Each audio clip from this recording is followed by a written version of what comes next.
Our next survivor, who is here tonight, was 10 years old on Kristallnacht and was living with his mother. And was it her brother or your sister? Were you living with your mother or your sister?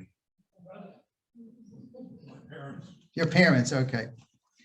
In Frankfurt, Germany. His dad, well, anyhow, so let me bring up Werner Rothchild. And he is a member of that famous Jewish family.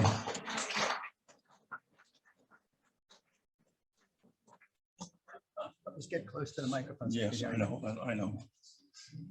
Thank you for it. Thank you. Can you all hear me? Yeah. Good. I was born in Frankfurt, Germany, and November 9th, 1938 was the worst day of my life.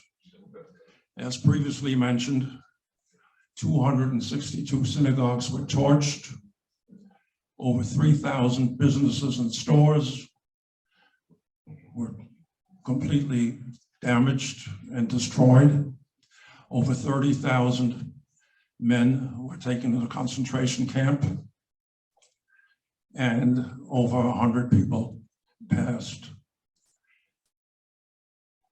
On November 9th, I was playing in the living room of our apartment building in an upscale part of Frankfurt when I heard a loud crash outside the building. I ran to the window, and across the way, another apartment building, 2 panes of glass on the 4th floor were completely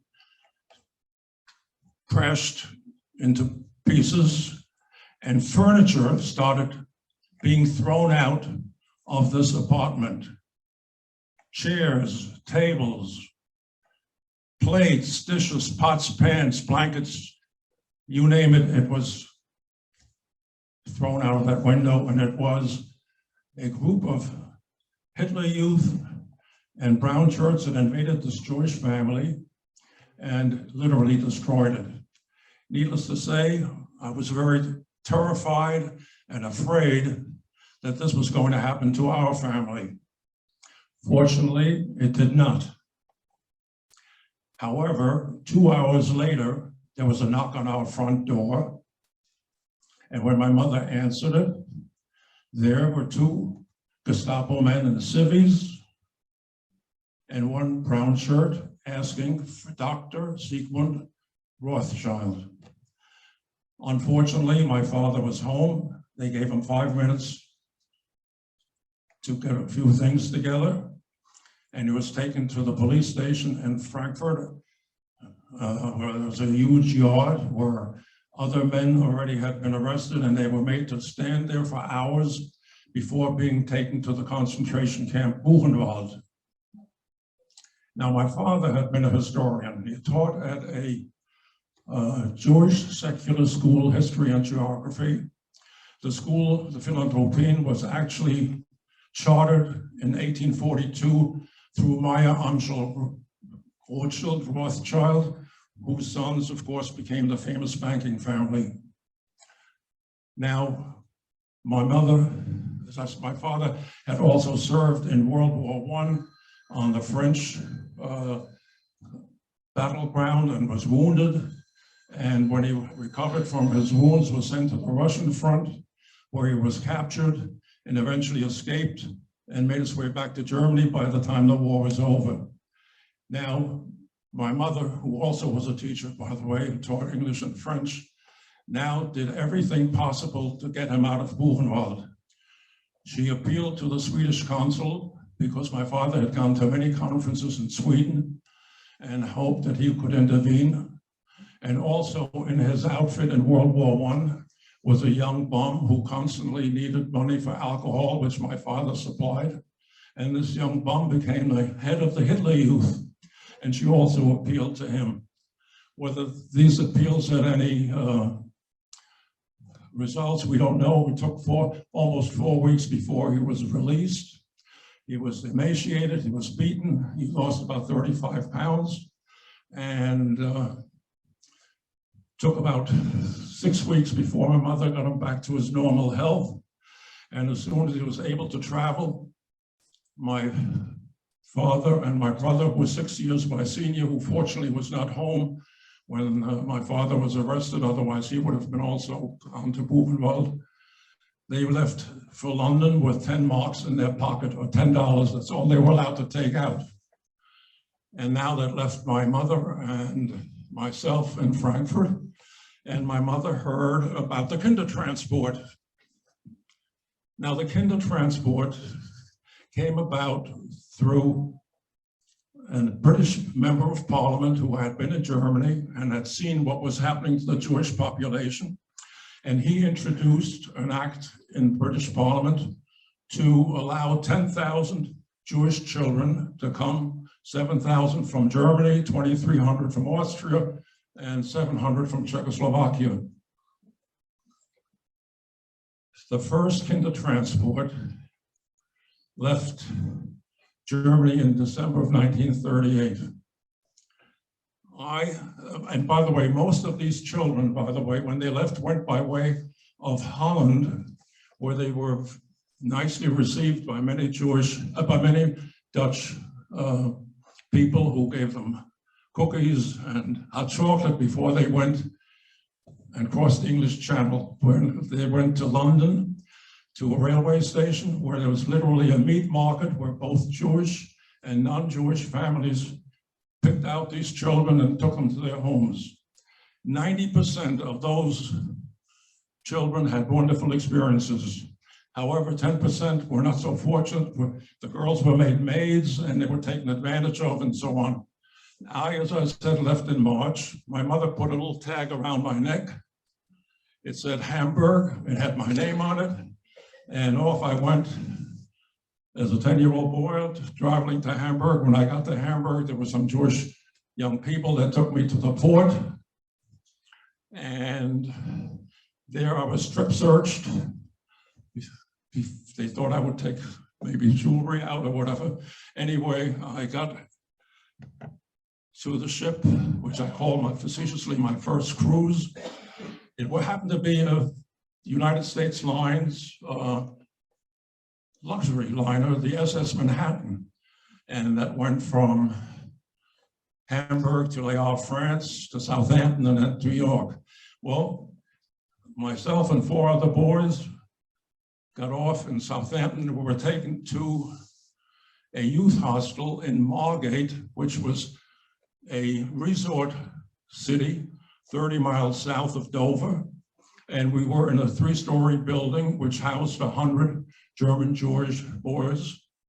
And it was one house removed from having an ocean or North Sea view. And unfortunately, the city of Margate did not permit us to go to school. They didn't want to spend the money for 4 classrooms or 4 teachers. And as a result, we didn't really learn any English, but we did a lot of davening. Anyway, at this point, a few months later, the war broke out. And we, being right on the coast, saw a few dueling air fights between Spitfires and Messerschmitts. And we unfortunately also saw merchant marine rowboats, sailors coming into the port of Margate, having hit a mine, and the ship was literally exploded because the Germans mined the English Channel. Anyway, there was not too much going on the first few months, but when Hitler occupied most of Europe, they were worried about an invasion of England, and so the whole youth hostel was moved to the northern part of England, comparative safety. I did not go with the rest of the group because at this point, my mother also had gotten out of Germany and went to London to be with my father. And before she left, though, she went to the city of Stuttgart, where the American consulate was. And there she stood in line for many, many hours to get a number. In order to come to the United States, you needed a number and you needed a sponsor. someone who will give the affidavit that you wouldn't become a financial burden. Well, the number that my mother received was 42,267. When you think about today, illegal immigration and people coming across the border, millions and millions of illegal aliens in the 30s and 40s, the State Department had a very strict quota, and the quota for Germany was 20,000 people each year could leave Germany to the States. So we waited in England until our number came up, and my father and I were the first ones to leave for the United States. We went, this is my second cruise, not as good as the first one, on a 40-year-old tramp freighter, Furnace Line, which left from Liverpool in a convoy of 50 ships. Unfortunately, in that convoy was Charles de Gaulle and his Free French forces that had been rescued from Dunkirk. And so we left, first of all, the night before we left, the Germans bombed the harbor, but fortunately nothing happened. And we left and with a destroyer escort, and after 6 days of zigzagging, we still saw the coast of Scotland. It took 31 days for the trip from Liverpool to Boston. And when I arrived in Boston, when I saw at night, we arrived in the evening, and I saw lights all over Boston Harbor and Boston. I couldn't believe it, because in London, while we were there, we went also through the London Blitz, and every night the Germans bombed London, and at 2 o'clock in the morning, the air raid sirens went on. We lived in a little house, and we went into the garden, and there we went into the Anderson shelter, which was actually 2 little sheets of aluminum, and underneath there were benches, and you sat there and waited until the all clear. Supposedly it was psychological that the aluminum panels would deflect any shrapnel from the bombs. Anyway, we're happy to come from Boston. We took a Greyhound bus, my father and myself, and we went to New York City, Washington Heights, where all the German Jewish refugees settled. It was actually called the Fourth Reich. There were so many. And today, of course, it's the Dominican Republic. Yeshiva University is literally surrounded by the Dominican Republic, mostly people from there. And my mother and brother, ironically, my brother, who did not get arrested in Germany, was arrested in England, because at this point, the English, understandably, were paranoid with an invasion coming, and rounded up all Germans, German Jews especially. They were all taken to the Isle of Man. And my brother, fortunately, was released when my mother got the tickets to come to the States. And of course, then we settled in Washington Heights. My father, who, as I told you before, had a PhD, got bad advice, and instead of teaching in a small college in the Midwest, not wanting to be a burden upon his sister, immediately took a job, the most menial job, at the Empire State Building in Longshore, the Longshore restaurant, as a dishwasher. So anyway, and I also, at 12 years of age, my cousin offered me a job because he had a job. And of course I accepted, and that job entailed, well, you know, paper routes. This was a very interesting route. We walked about 14 blocks from, well, actually, yeah, it was almost 3/4 of a mile at 5:30 in the morning. And we came to the 6-story building, and in the basement, this gentleman had huge cartons filled with fresh baked rolls that he must have received earlier, which he bagged and put into a baby carriage. And so when we arrived, we took the baby carriage and we had our route near the George Washington. I remember every avenue on George Washington Bridge. But what it gave us also, since you couldn't ring bells at 6:30 in the morning to wake up the people. He gave us a little shoehorn, and every apartment building would be opened with the shoehorn. And for the 7 days a week, we made the fantastic sum, which in 1940 was pretty good, $2.50, of which, because the subway was a nickel, the ice cream was a nickel, and so on. And I was very proud to contribute to my family. And that is the end of my story. Any questions? I'd be happy to answer the questions.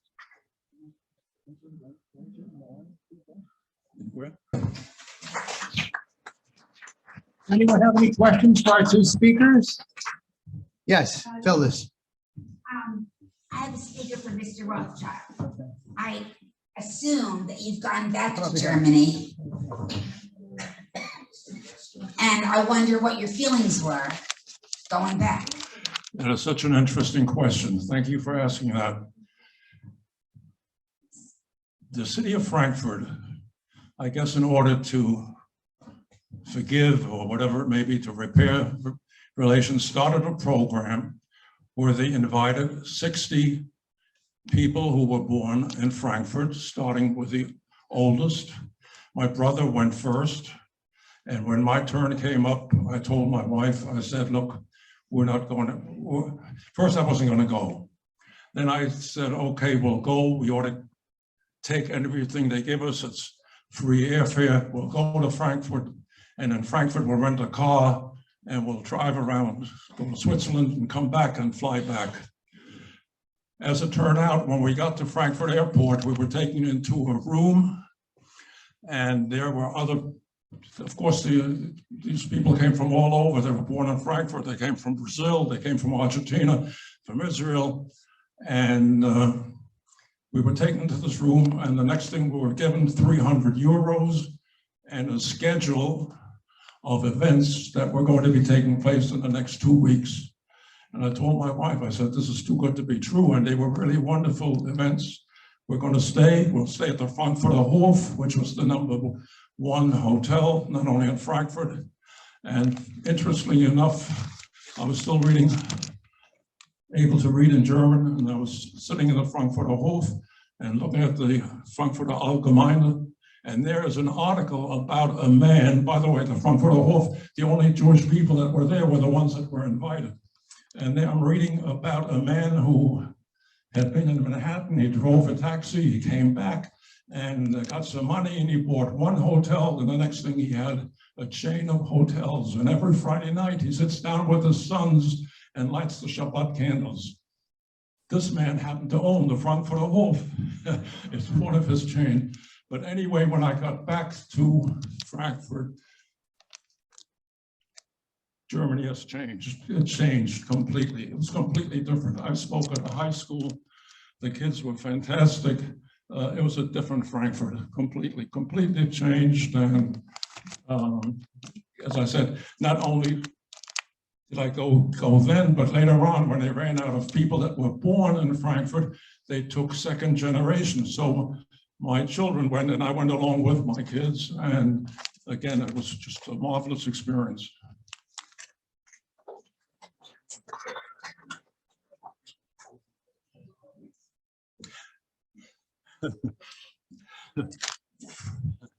Fred and I attended last Sunday a March of the Living, Kristallnacht film forum, where they showed a beautiful film of a story of I guess he was born in I don't know, in Austria, Germany, anyway, a man who went through several camps and experienced all the horrors of the camps, and eventually was able to somehow managed to be thrown through a train window and escaped. And anyway, the March of the Living, of course, is a wonderful program that takes high school students to the camps in Poland for a week and then goes on to Israel. And it was a fundraiser for actually the March of the Living. How are you involved with it? How are you involved with March of the Living? No,